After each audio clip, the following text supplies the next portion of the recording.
Hey guys, welcome back to the channel and welcome back to a fairly typical Scottish evening. So as you saw in last week's video, we got all the panels painted, fitted back on the car, but there was a couple of issues. So the first issue is the fact that the bonnet just does not want to sit properly in that corner, and we think that's because the bonnet hinge is bent, or at least that's what we're hoping. And the second problem is that because we painted in the garage, which is definitely not a spray booth, the paint doesn't look quite as good as it should. So the first thing we're going to do today is fit a new bonnet hinge, get all this area here nice and flush, same as the other side. And then what we're going to do is we're going to wet sand all the panels that we painted last week, remove all the dirt particles that got stuck in the clear coat, and also remove all the dry spots. And then we'll crack on, machine polish all of it, make it all look like brand new. We'll get the car up in the air, get the wheel arch linings back in, the under tray back in. We'll detail the entire car, get it ready for sale. That's an awful lot to do in one video. So with that, let's crack on and get all this fixed.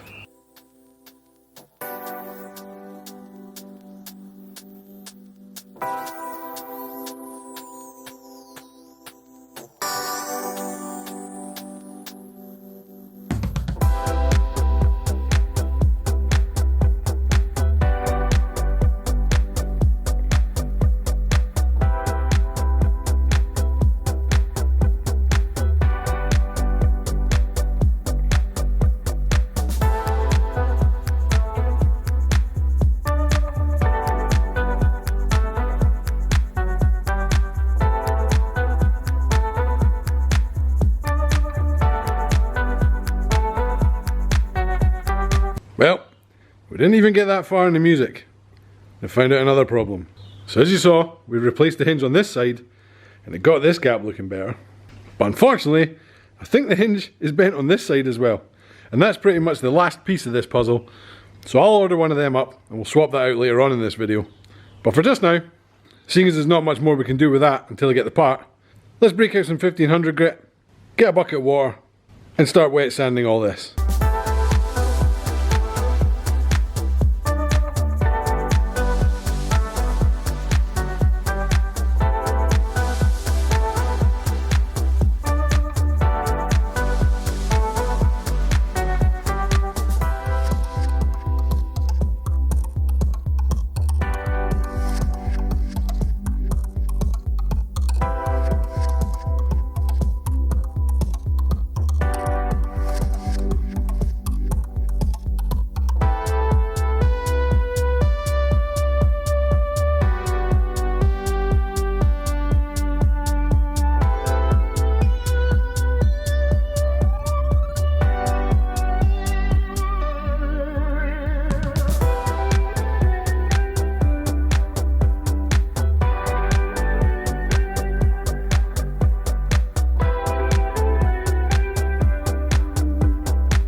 Well, this video is not going to plan at all.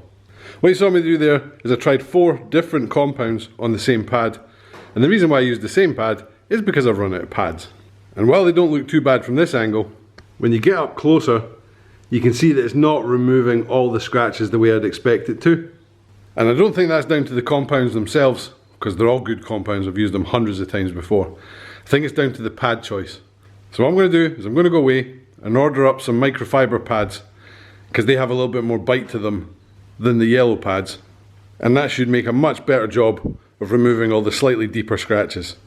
And because it's a Friday night, I can't get hold of pads just now, I can't get bonnet hinges, so what we'll do is we'll wait till the morning, get the car up in the air, get the wheel arch linings back in, get the under trays back on, and once we've done all of that, hopefully I'll have all the stuff we need to crack on and get all the wet sanding and machine polishing done. So I'll see you guys in just a sec. And we're back. And it's not a bad day so far. Right, so what we'll do now, push the car forward a wee bit, get it up in the air, get the splash trays and the wheel arch linings fitted, and then we'll take it from there.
Right, so that's the wheel arch linings fitted, all the under trays fitted, and I also gave all four wheels a quick wash because they looked absolutely horrendous and it made more sense to do it so I could get into the barrels while the car was up in the air.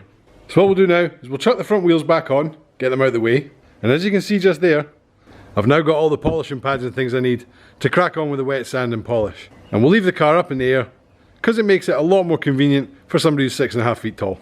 So with that, let's crack on, get the bonnet polished, and then move on, wet sand, front bumper and the wings. Then we'll get the car down off the ramps, get outside and carry on with the detailing.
Right, so that's all the panels wet sanded and then machine polished with a really, really coarse pad to remove the sanding marks.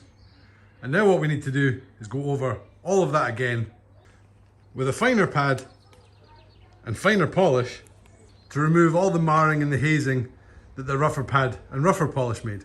But before we do that, I thought I'd give you a quick explanation as the reason why you do all these steps. And for that, we're going to use a whiteboard. But if you know all this stuff already, skip forward. If you don't, hope this kind of explains the reason why we've just done what we've done. So a very basic explanation of paint on a car. If you imagine this is your metal of the panel itself, then you've got a layer of paint,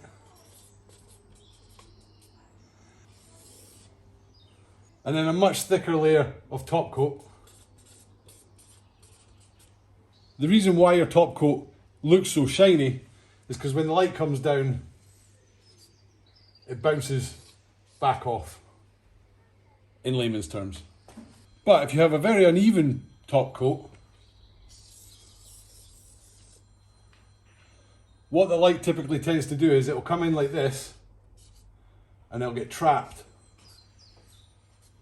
in between there. So it basically makes the top coat look dull. So the premise behind even just machine polishing actually, but wet sanding in particular and then machine polishing, is what you're doing is you're essentially sanding off these peaks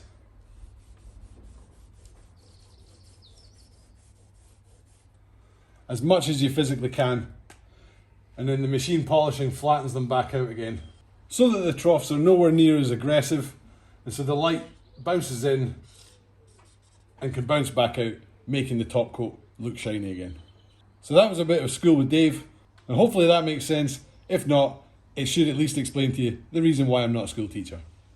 So with that, let's crack on and get the rest of this all machine polished with the finer polish and the finer pad. And then we'll get the car down off the jacks, get outside, give it a wash, and get the rest of the car finished up. Oh yeah, and we'll also fit the other bonnet hinge, which arrived about 2 minutes ago.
Oh my goodness, that took ages.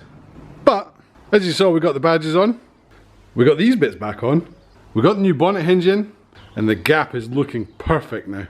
Then I machine polished the entire car, gave it a coat of Turtle Wax's ceramic and graphene paste wax, which is really good stuff. Highly recommend it if you're in the market for some new paste wax.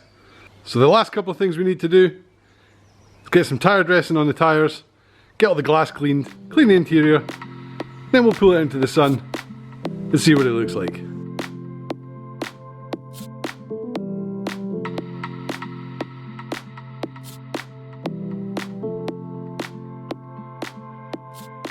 Well, you might be wondering why there's no footage of me detailing the interior and the engine bay. There's a dog's head. Hey dog. And that's because I forgot to hit record. But on the plus side, she's done.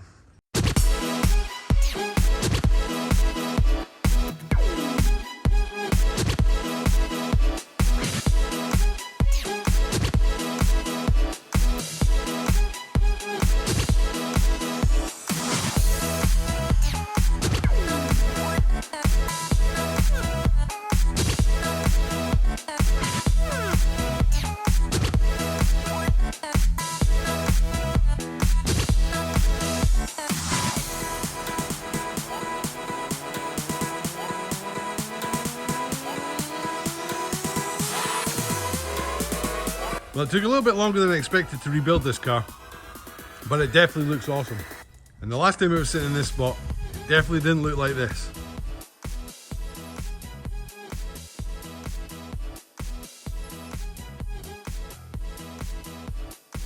So anyway, with that, that's going to be the end of this week's episode, guys and girls. I hope you liked it. In next week's video, what we're going to do, we'll do a cost breakdown of this build, because I still think this is the cheapest rebuilt BRZ in the UK. And we'll also take it out for a spin and see what a naturally aspirated 2-litre Subaru is actually like. Because I've never owned a naturally aspirated one before. And we'll also maybe see if we can get a wee bit sideways and squirrely, whilst cleaning off the discs, because they're still really rusty from having been washed. And as always, I hope you're keeping well and I hope you're keeping safe. And I'll see you in the next one. Peace.